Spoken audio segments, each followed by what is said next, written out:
Je vais faire cette présentation en deux temps. Il y a un premier temps où je vais parler quand même d'une littérature qui existe et qui complète la vôtre, en fait. Des publications qui ont été faites il y a un an, un corpus de publications qui cherchent à définir les régimes alimentaires optimaux. Et donc, il me semblait important d'en parler par rapport à ce que vous avez fait. Et il y a un deuxième temps où je vais plus parler des instruments de politique économique.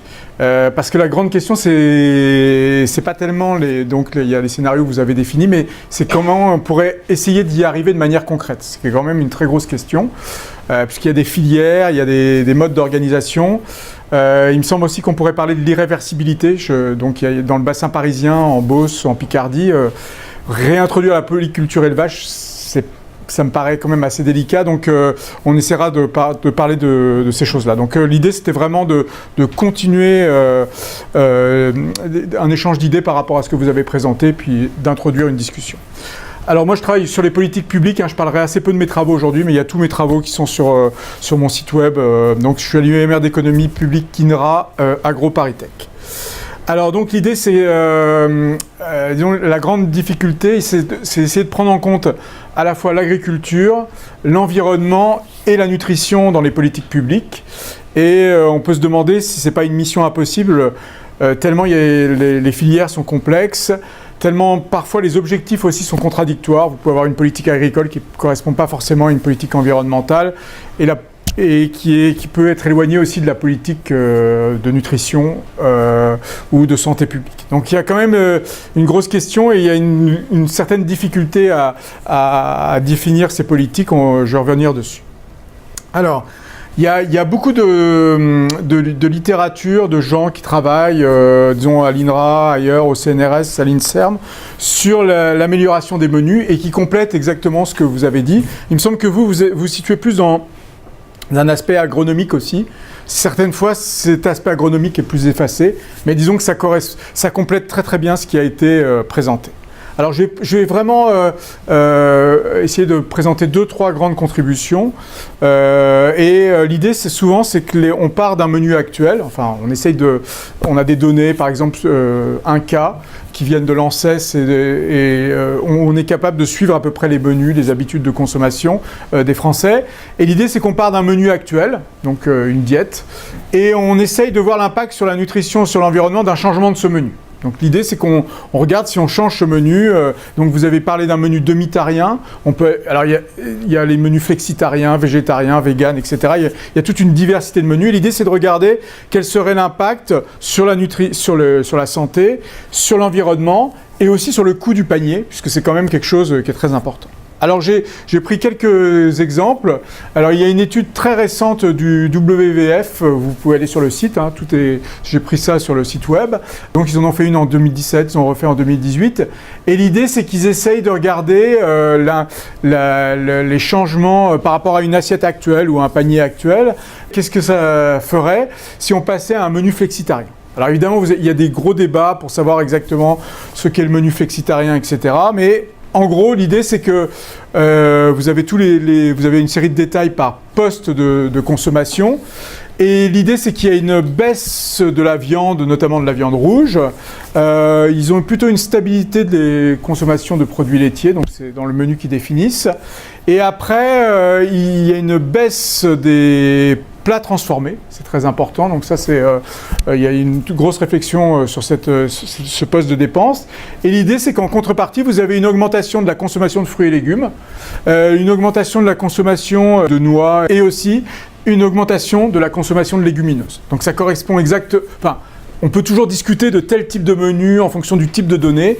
Donc eux, ils prennent les données 1, 4, 3 qui sont disponibles sur le web, qui viennent de l'ANSES et vous pouvez travailler autour de ces choses-là. Donc j'insiste bien sur la disponibilité de certaines données et le raffinement qu'on peut avoir en fonction du type de données et du type de menu qu'on se donne. On peut aller aussi vers des menus végétariens. Et l'idée, c'est qu'ils ont regardé plusieurs choses. Alors, on peut regarder l'empreinte carbone. Donc, vous avez le menu moyen français, si vous voulez, d'un panier moyen.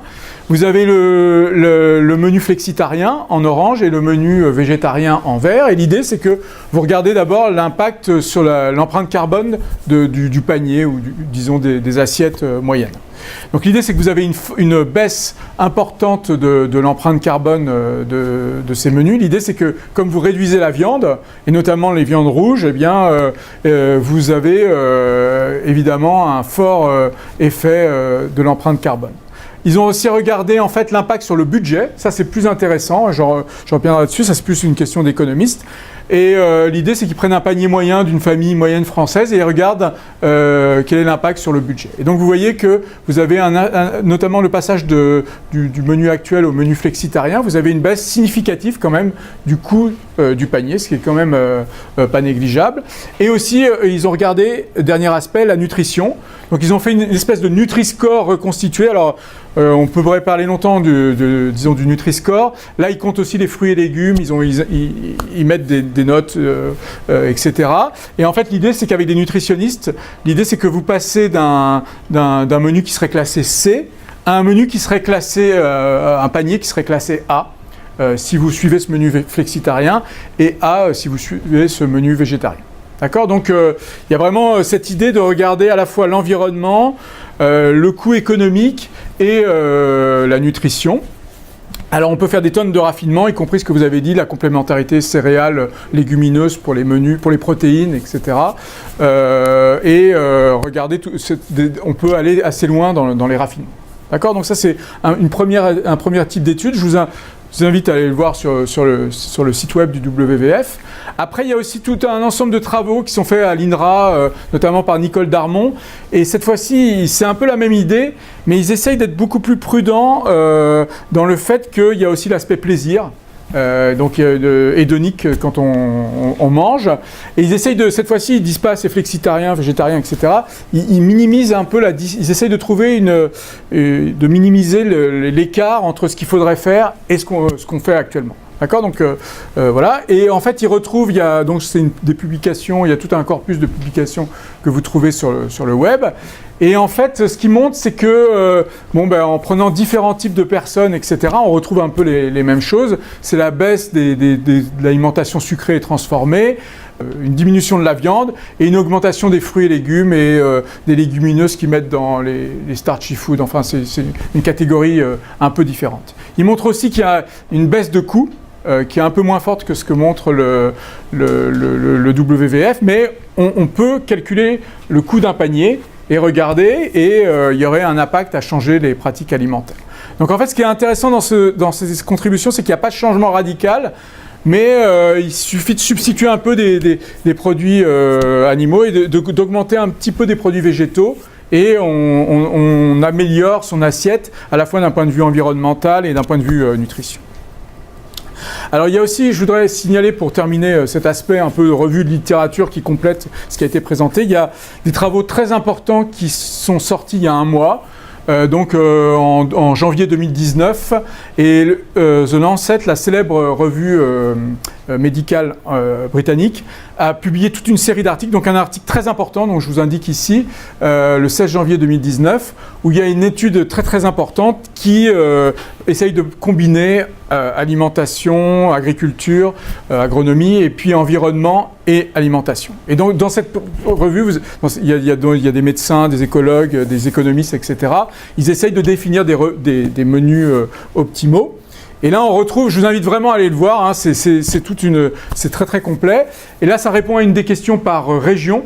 Et alors, ça reprend exactement, il y a le cycle de l'azote, les émissions de carbone, l'eutrophisation de l'eau. Hein, je vais reparler un peu de l'eau, parce qu'on n'a pas beaucoup parlé des ressources en eau directement, mais c'est quand même quelque chose qui est très important.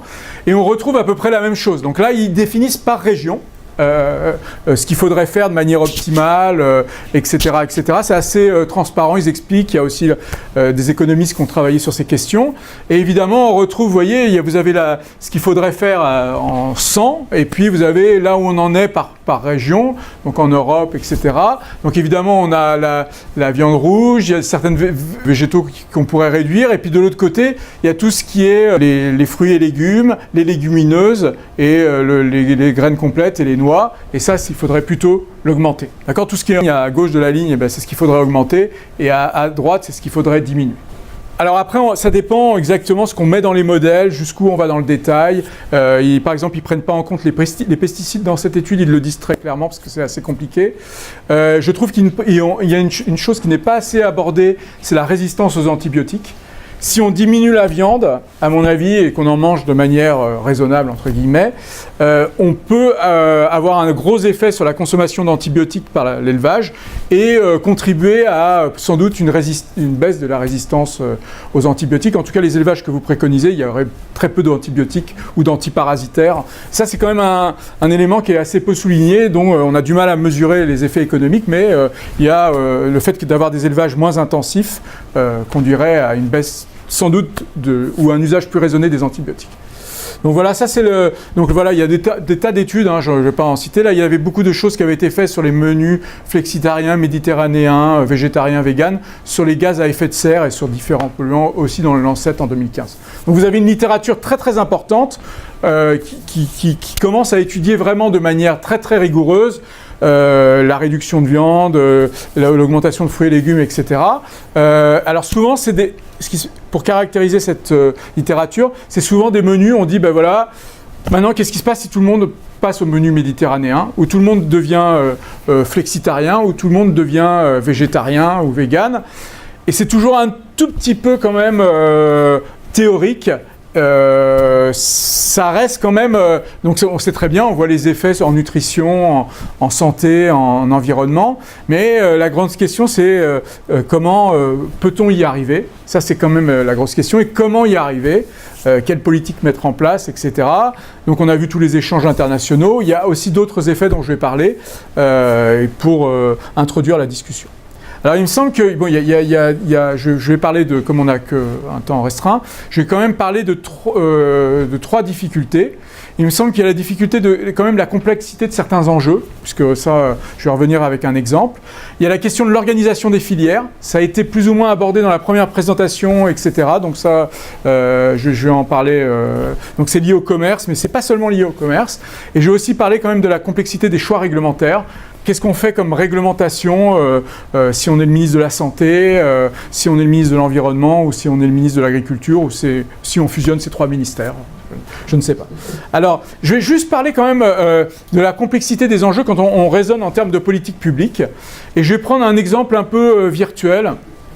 Mais qui permet d'illustrer quand même la complexité des choses. Alors, il y a l'exemple des fruits et légumes. Dans toutes ces diètes, il y a, dans tous ces articles, il y a une augmentation de la consommation de fruits et légumes. Et vous avez beaucoup de campagnes pour essayer d'augmenter la consommation de fruits et légumes. Et il y a des campagnes, notamment, de manger 5 fruits et légumes pour l'ensemble des Européens ou dans le monde entier, ça, qu'importe. Alors, déjà, vous pouvez vous poser la question, est-ce que vous êtes vous-même à 5 fruits et légumes? C'est pas toujours évident de savoir, est-ce que vous l'êtes régulièrement ou est-ce que vous l'êtes le samedi et le dimanche? C'est quand même une question qui se pose.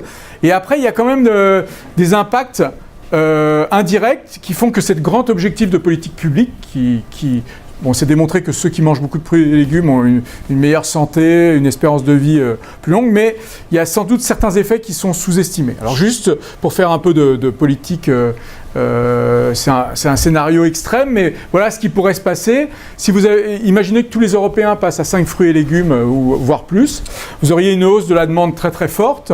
Évidemment, vous auriez une hausse des quantités produites de fruits et légumes en Europe. Sans doute, vous auriez une hausse des importations. Alors ça serait bénéfique sans doute pour le Maroc ou l'Espagne. Enfin, ça dépend comment on organise cette hausse. Si les zones restent très spécialisées et très concentrées, ou si on organise différemment la production de fruits et légumes.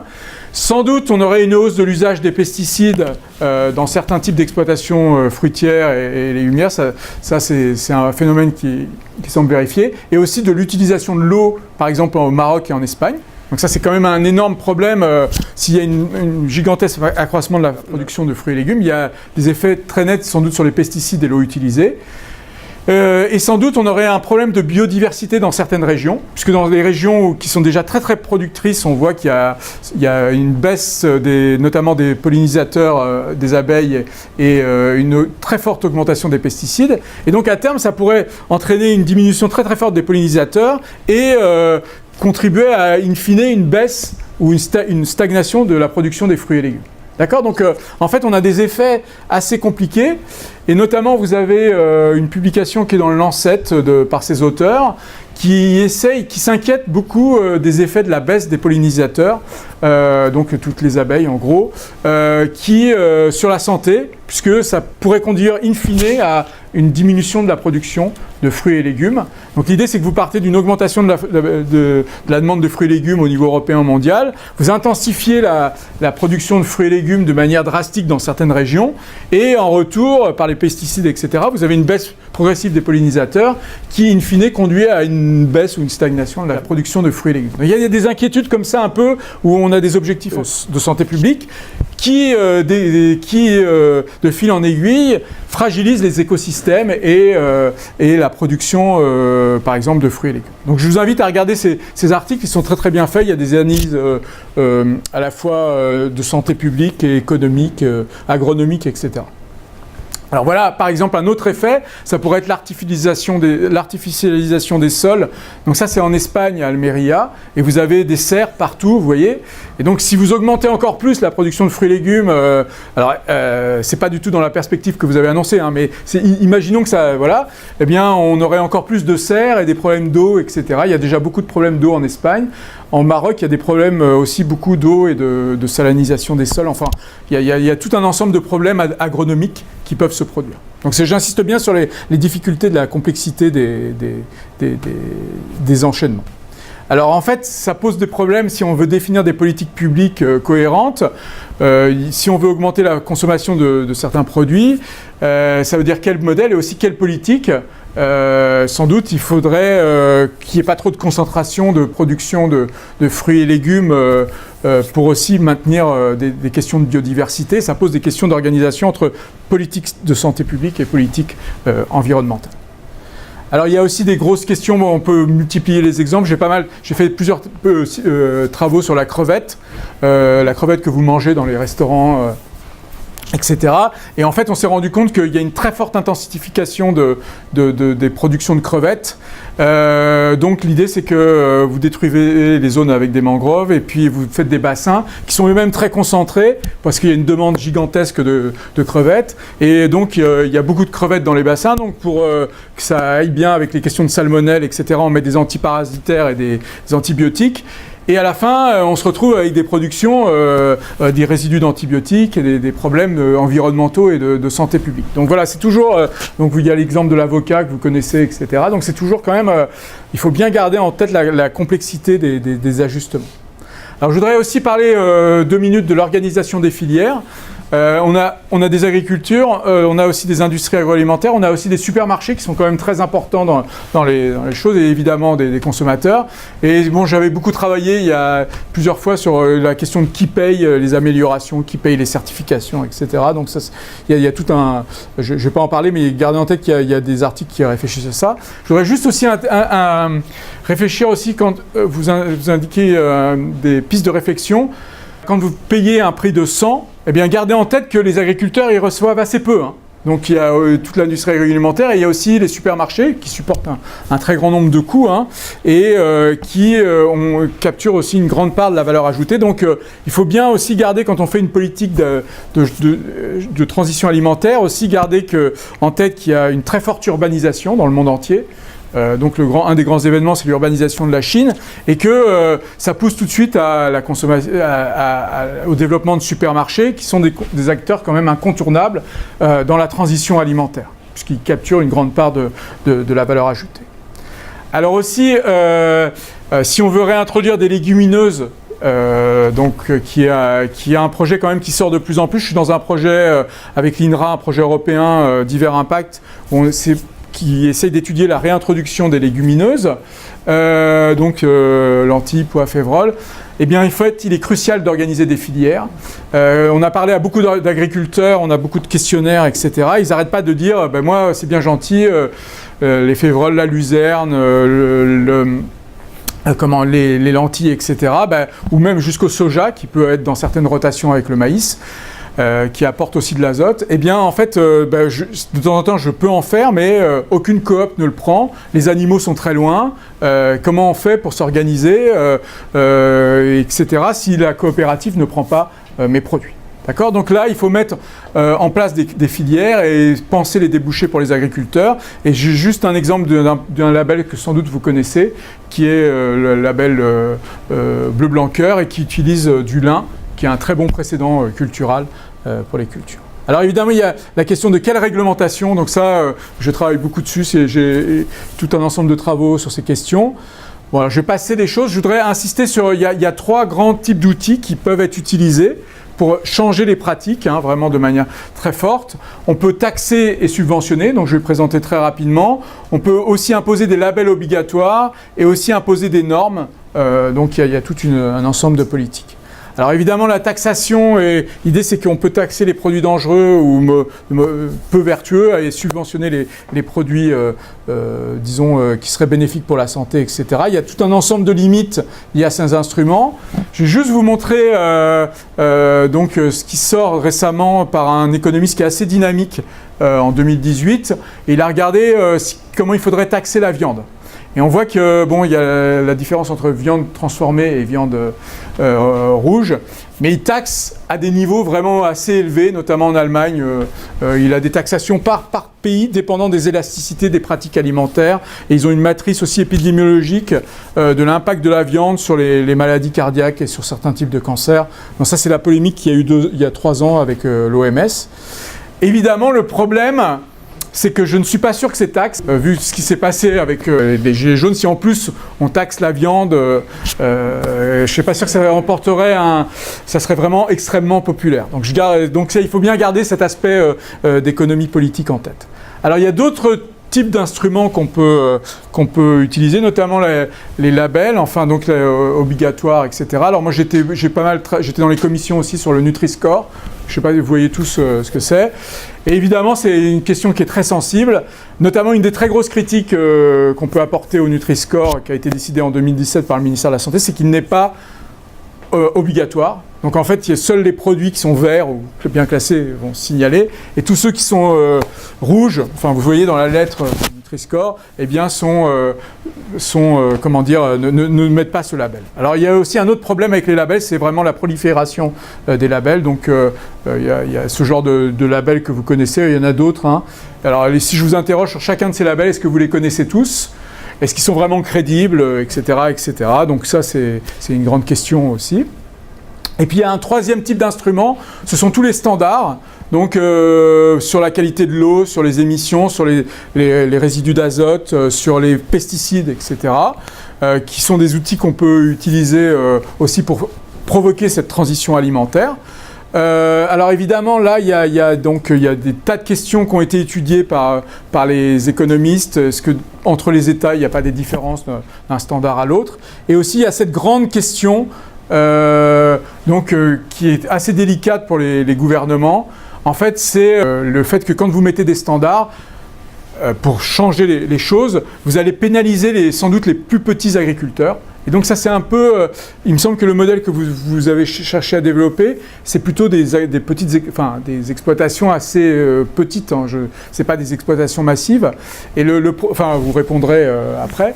Et le problème, c'est que si vous mettez beaucoup de normes, les petits vont sortir, quoi. Ça, c'est un peu un problème. Ce qu'on voit, c'est qu'il y a une concentration. Et donc, il y a cet excès de normes qui revient systématiquement avec le ministère de l'Agriculture. Et les gens se plaignent qu'il y ait notamment les très petites fermes qu'il y ait trop de normes. Donc ça, il faut quand même peut-être mettre des normes différenciées et réfléchir à cet aspect.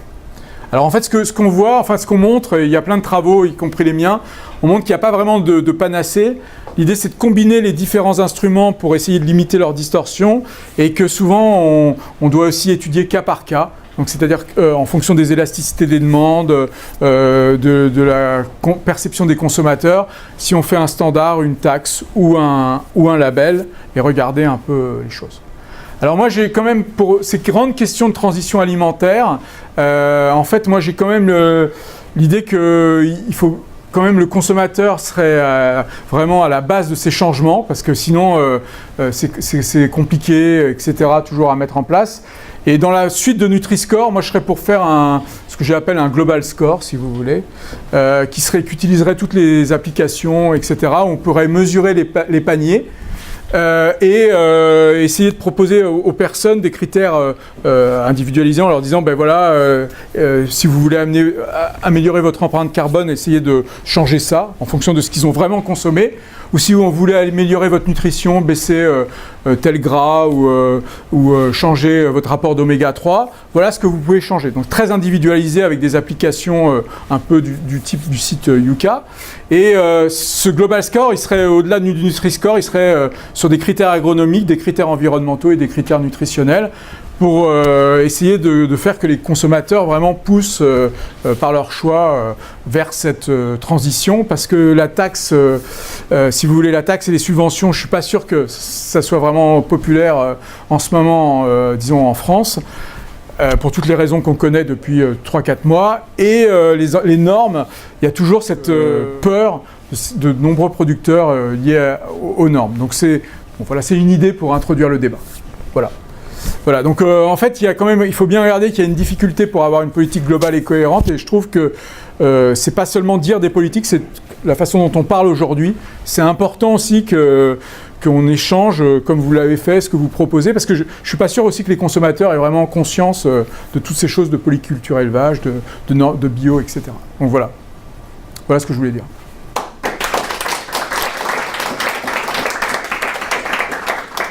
Merci.